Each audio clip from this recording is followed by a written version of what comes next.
హ్రీంకారాసనగద్భితానలసికాం సౌహక్లీం కళాం బిభ్రతీం సౌవర్ణాంబరధారిణీం వరసుధాధౌతాం త్రినేత్రోజ్వలాం వందే పుస్తకపాశమంకుశధరాం శ్రద్భూషితాముజ్వలాం త్వాం గౌరీం త్రిపురాం పరాత్ప్రకళాం శ్రీచక్రసంచారిణీం. ఓం శ్రీ విజయవాడ కనకదుర్గాదేవ్యై నమః. దుర్గామల్లీశ్వరాభ్యాం నమః. ఓం వసుదేవసుతం దేవం కంసచాణూరమర్దనం దేవకీ పరమానందం కృష్ణం వందే జగద్గురుం. ఓం శ్రీ రాధాకృష్ణాభ్యాం నమః. మనందరికీ కూడా ప్రేక్షకులకి, ఫాలోయర్స్కి, మన ఛానల్ని ఆదరించినటువంటి వాళ్ళకి, మన అభిమానులందరికీ కూడా ముఖ్యంగా నూతన సంవత్సర శుభాకాంక్షలు. 2026 పరాభవనామ సంవత్సరం ఫస్ట్ పాయింట్. సెకండ్ పాయింట్, ఈ సంవత్సరానికి రాజు ఎవరో తెలుసా? గురువు. కాబట్టి ఎంతైనా సరే శాంతంగా విజ్ఞానంతో చేస్తాడనమాట గురువు. మంత్రి ఎవరు? ఇప్పుడు కుజుడు. మంత్రి చాలా డేరింగ్ స్టెప్స్ వేస్తాడనమాట. కాబట్టి ఈ సంవత్సరం పరాభవనామ సంవత్సరం అంటే 60 సంవత్సరాల క్రితం వచ్చిందండి. 1966-67 సంవత్సరం ఉగాది వరకు వచ్చింది పరాభవనామ సంవత్సరం. కాబట్టి ఆ సంవత్సరంలో ఉన్న వాళ్ళకి అవమానాలు ఎక్కువగా ఉంటాయి. పాపం పుట్టినోళ్ళు మంచి ఆఫీసర్స్ అయ్యారు, మంచిగా కోటీశ్వర్లు అయ్యారు, బిజినెస్ మెన్స్ అయ్యారు, కానీ అవమానాలు ఎక్కువ ఉంటాయి. ఈ సంవత్సరంలో పుట్టే పిల్లలకు కూడా అలా ఉండడానికి ఎక్కువ అవకాశాలు ఉంటాయి. లేకపోతే ఈ సంవత్సరంలో అన్ని రాశుల వారికి కూడా ఎంత బాగున్నప్పటికీ కూడా కొంచెం అవమాన పాళ్ళు ఎక్కువగా ఉండడానికి అవకాశాలు ఉన్నాయి. ఇకపోతే సేనాధిపతి వచ్చేసరికి మనకి చంద్రుడు, సస్యాధిపతి గురుడు, ధాన్యాధిపతి బుధుడు, అర్ఘాధిపతి చంద్రుడు, మేఘాధిపతి చంద్రుడు, రసాధిపతి శని, అలాగే నీరసాధిపతి గురుడు. ఈ విధంగా ఉన్నాయండి మనకి. ఆ తర్వాత మనకి ఆదాయ వ్యయాలు కనుక మనం చూసుకున్నట్లయితే కొన్ని రాశుల వారికి మామూలుగా ఉన్నాయి, పెరిగినాయి. కొంత రాశుల వారికి లాస్ట్ ఇయర్ కంటే తగ్గినటువంటివి ఉన్నాయి. విడివిడిగా ద్వాదశ రాశుల వారికి మనం చెప్పుకుందాం. అయితే ముఖ్యంగా మనకి ఈ 2026 సంవత్సరం ఉగాది నుంచి మళ్ళీ 2027 సంవత్సరం ఉగాది వచ్చేంత వరకు కూడా మనకి 12 రాశుల వారికి జాతకాలు ఏ విధంగా ఉంటాయో ముందు తెలుసుకునే ముందు గ్రహ స్థితిగతులు ప్రధానమైనటువంటివి మనం తెలుసుకోవాల్సినటువంటి అవసరం ఉంది. దాంట్లో భాగంగా రాహు నవంబర్ 25, 2026 సంవత్సరం వరకు సింహరాశిలో ఉంటాడు. అదేవిధంగా కేతు మనకి ఈ యొక్క సింహరాశిలో కేతు ఉంటాడు, రాహు కుంభరాశిలో ఉంటాడు. అలాగే ఈ యొక్క శని మనకి మీనరాశిలో ఉండడం అనేటటువంటి జరుగుతుంది. ఈ సంవత్సరం మొత్తం అంతా కూడా మనకి ఈ యొక్క గురుడు జూన్ 2, 2026 సంవత్సరం దాటిన తర్వాత మనకి కర్కాటక రాశి ప్రవేశం చేస్తాడు. ఆ తర్వాత అక్టోబర్ తర్వాత అతిచారాలు, వెనక్కి వెళ్ళాలు, రెట్రోగ్రేడ్ అవడాలు ఇలాంటివన్నీ కూడా జరుగుతూ ఉంటాయి. అయితే మిగతా గ్రహాల యొక్క చిన్న గ్రహాలు రవి, కుజ, శుక్ర, బుధ గ్రహాలన్నింటినీ, చంద్రుడిని, వీటిలన్నింటినీ మనం పరిగణలో తీసుకొని మనం ఈ యొక్క ఉగాది జాతకాలు మనం చెప్పబోతున్నాం. ఒక్కొక్క రాశి వారికి ఏ విధంగా ఉంటుందో మనం చూద్దాం. ముఖ్యంగా ఇవన్నీ కూడా కోటాను కోట్ల మంది కామన్ ప్లాట్ఫారం మీద చెప్పబడేటటువంటివి కాబట్టి స్కెలిటన్ ఐడియా 90% వరకు మీకు అప్లై అవుతాయి. అండ్ వ్యక్తిగత జాతకాలు అనేటటువంటివి చూడాలంటే మీ యొక్క డేట్ ఆఫ్ బర్త్లో ఇవన్నీ కూడా ఉండాల్సినటువంటి అవసరం ఉంది టైం. సో అటువంటి వాళ్ళు తప్పకుండా మీకు కావాల్సినటువంటి వాళ్ళు మనం సంప్రదించవచ్చు. మనం నాన్ కమర్షియల్ బేసిస్తో మనం చెప్పడం అనేటటువంటి జరుగుతుంది. బాగుంది అంతవరకు. ఇక 12 రాశుల వారికి ఒక్కొక్క రాశి వారికి ఏ విధంగా ఉందో ఈ సంవత్సరం అంతా కూడా ఉగాది నుంచి నెక్స్ట్ ఉగాది 2027 వరకు మనం చూద్దాం. మకర రాశి. మకర రాశి వాళ్ళందరూ కూడా మొగుడు పెళ్ళాలంతా కోర్టులో వేసుకున్నారు. మీ కాపనాలన్నీ కూడా కోర్టులు, ప్రజా సంఘాల మధ్య పెట్టుకున్నారు. ఇప్పుడు ఐపీఎస్ ఆఫీసర్స్ చెప్పేది ఎనరు, ఐఏఎస్ ఆఫీసర్స్ చెప్పేది ఎనరు. వెళ్ళిపోండి కోర్టులకి, ఏం వెళ్ళిపోండి, బెంచ్ మీదకి రాలేదండి. గుడ్, వస్తుంది. అలాగే ఈ మకర రాశి వారికి నోటికి సంబంధించినటువంటి దుర్వ్యసనాలు చేస్తాయి. తాగుడు తాగుడు తాగుడు. అందరూ అనుకోవాల్సిన అవసరం లేదు, ఫీల్ అయిపోవాల్సిన అవసరం లేదు. పెద్ద ఎవడో మందు వాసన తెలియనట్టు బిల్డప్లు ఇవ్వాల్సిన అవసరం లేదు.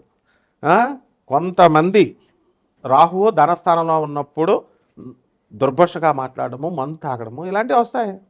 And they will take non veg meals and what happens అలాగే మీ సోదరులు డెవలప్మెంట్ అయిపోతారు, విపరీతంగా డెవలప్ అయిపోతారు మీ సోదరులందరూ కూడా. Let them. మా తమ్ముడు నన్ను గుర్తుంచుకోలేదండి, మా చెల్లి నన్ను గుర్తుంచుకోలేదండి అంటే ఎట్లా? ఎందుకు గుర్తుంచుకుంటారా డెవలప్మెంట్ అయిన తర్వాత? సో చంద్రబాబు నాయుడు గారు పార్టీ పెట్టారు, ఎర్రబెల్లి దయాకర్ రావు గారు వాళ్ళు అందరూ మంచి స్టేజ్లోకి వెళ్ళారు చక్కగా. చంద్రబాబు నాయుడు గారు అలా అనుకున్నారా? లేకపోతే ఎన్టీఆర్ అనుకున్నాడా? Everyone should get development. So మీ సోదరులు డెవలప్ అయిపోతారు, బీ హ్యాపీ. ఆ తర్వాత ఈ మకర రాశి వాళ్ళందరూ కూడా రైతులు బ్రహ్మాండంగా సంపాదిస్తారు. దత్తాత్రేయ దత్తు అని ఉన్నాడు, ఎన్డీఏ మీడియా డెవలప్ చేశాడు, కోట్లు సంపాదించాడు, కోట్లు. ఇప్పుడు he's not coming to the channel, is sitting beside his wife always 24/7. మంచిదే, పోనీ పెళ్ళం పక్కన ఉంటున్నాడు ఏదో రకంగా. అట్లా చక్కగా మనకి పరిణతి అనేటటువంటిది, డెవలప్మెంట్ అనేటటువంటిది ఉంటుంది. మకర రాశి వాళ్ళు భార్య చెప్పినట్టు వినండి దయచేసి. నేను చెప్తున్నాను, ఐపీఎస్ ఆఫీసర్లు చెప్తున్నారు, లాయర్లు చెప్తున్నారు, ల్యాండ్ కౌన్సిల్స్ జడ్జెస్ చెప్తున్నారు, ఆనరబుల్ జడ్జెస్ వినండి, చదువుకున్న వాళ్ళు చెప్పేది వినండి. ఇక విద్యార్థుల దగ్గరికి వద్దాం. షష్ఠస్థితిగతుడైనటువంటి గురుడు మీకు చదువు ఎలా ఇస్తాడయ్యా? రేపు జూన్ 2, 2026 సంవత్సరం వరకు విద్యార్థులు డల్గా ఉంటారు. ఆ తర్వాత బ్రహ్మాండంగా మీరు చదువుకుంటారు. ఆ తర్వాత ఈ రాశి వారందరూ కూడా రాజకీయ నాయకులు ఎవరైతే ఉన్నారో అటువంటి వాళ్ళందరికీ కూడా పోస్టుల్లోకి వస్తారు. గవర్నమెంట్, తమిళనాడు గవర్నమెంట్ చూడలేదా మీరు? 5 సంవత్సరాలే ఎవరికైనా సరే, వాడు ఎంత పోటుగాడైనా సరే 5 సంవత్సరాలు తీసి పడేస్తారు. ఎస్ ఐఎమ్ ఛాలెంజింగ్ విజయ్ వచ్చేస్తాడు ఇప్పుడు నెక్స్ట్ సీఎం. స్టాలిన్కి చెప్పండి వీళ్ళందరూ, he will come every 5 years they'll change. ఇదే మకర రాశి వాళ్ళు. ప్రమోషన్స్ వచ్చేస్తాయి మీ అందరికీ, మీకు రాకపోయినా మీ భర్తలకు వచ్చేస్తాయి, మీ భార్యలకు వచ్చేస్తాయి, మీ పిల్లలకి పెళ్ళిళ్ళు చేసేస్తారు, అప్పులు తీర్చేస్తారు. ధనం ఎన్ని కోట్లైనా సరే don't care, me self determination ముందు ఎవ్వడూ నిలబడలేడు మీకు. తర్వాత ఈ యొక్క రాశి వారందరూ కూడా కొన్ని పరిహారాలు చేసుకోండి. ఆల్ బిజినెసెస్ ఏమి ఇది అది లేదు, అన్నీ బ్రహ్మాండంగా ఉంటాయి, సంపాదనలు పెరుగుతాయి. నేను ఒక్క వర్డ్లో చెప్పేది అందరికీ వర్తిస్తుంది నాయన. బిజినెస్లు బాగున్నాయంటే అన్ని వ్యాపారం, ఏమంటే మా బిజినెస్ చెప్పలేదండి అని ఏం వద్దు. ఇక పరిహారాల దగ్గరికి వచ్చేసరికి రాహు చాలా తినేస్తాడు మిమ్మల్ని. అంటే రాహు జపం చేసుకోండి, రాహు స్తోత్రాలు చదవండి. రాహు కిలోంపావు మినువులు, ఆ కాలం పోయిందయ్యా బాబు. బస్తా మినువులు ఇవ్వండి. ఏమంటే 200, 300 పంతులు గారికి దక్షిణ ఇస్తాను. తిడుతున్నారయ్యా మనల్ని. ఇచ్చేయండి 5,000 రూపాయల దక్షిణ ఇవ్వండి. అభిషేకాలు ఏంటండి గురుగారు మీరు నీళ్ళతో చెప్తారు, పంచామృతాలని చెప్పకుండా. గురుగారు మా బిజినెస్లు పడిపోతున్నాయని విశాఖ జిల్లా పంతులు గారులంతా నా మీదకే ఫోన్లు చేస్తారు. How dare they call me. ఇచ్చేయండి, అభిషేకం చేయించుకొని పోయింది. షుగర్ ఎవడరా మీకు? షుగర్ అనేది మ్యాన్ మేడ్, వేదకాలం ఉంది, ఎక్కడ అవుద్దిరా మీకు? అభిషేకాలు వేదకాలం నుంచి ఉన్నాయా అని అడిగితే షుగర్ అనేటటువంటిది మీరు వేసే పంచామృతాల్లో ఒకటి వేదకాలం నుంచి అవుద్దా? టెల్ మీ పంతుల్స్. కాబట్టి 30,000 రూపాయలు మా పంతులు గారు బాధపడుతున్నారు, వాళ్ళు బాధపెట్టడం నాకు ఇష్టం లేదు. అందరూ కూడా పంచామృతాలతో అభిషేకం చేసుకోండి, 30,000 దక్షిణ ఇవ్వండి. బ్రహ్మాండంగా. అంతేగాని చెట్టు చుట్టూ తిరగండి, రావి చెట్టు చుట్టూ తిరగండి, దేవుడి గుళ్ళు చుట్టూ తిరగండి. ఎవడైతేనేమి అరుణాచల్ వెళ్ళిపోతే వచ్చేద్దా? గణగాపురం 7 రోజులు ఉండమని చెప్తున్నాడు ఒక పెద్ద మనిషి. 7 రోజులు ఉంటే వచ్చేస్తుందా? నువ్వు నీ ఎంజాయ్ చేస్తున్నావు, నువ్వు లాడ్జ్లో దిగుతున్నావు, నువ్వు నీ ప్రయాణాలు చేస్తున్నావు. దత్తాత్రేయుడికి ఏ సంబంధం? పేదవాళ్ళకి ఇవ్వు అని చెప్పాలి, పేదవాళ్ళకి దానం చేయాలి, అనాథలకు ఇవ్వాలి, సాధువులకు ఇవ్వాలి. ఏదో 10 రూపాయలు ఇస్తే కుదరదు, 1000 రూపాయలు మినిమం ఇవ్వాలి. ఎస్ మీరు చేశారా గురుగారు అంటే ఎస్ ఐఎమ్ డూయింగ్. 200 కంట్రీస్లో ఉన్న ఆనంద్ మార్గ్ ఆశ్రమానికి ఇంటర్నేషనల్ కోఆర్డినేటర్ నేను. 300 బ్రాంచెస్ ఉన్నటువంటి చంద్రగుప్త మౌర్య ఈ ఛానల్కి మెయిన్ పర్సన్.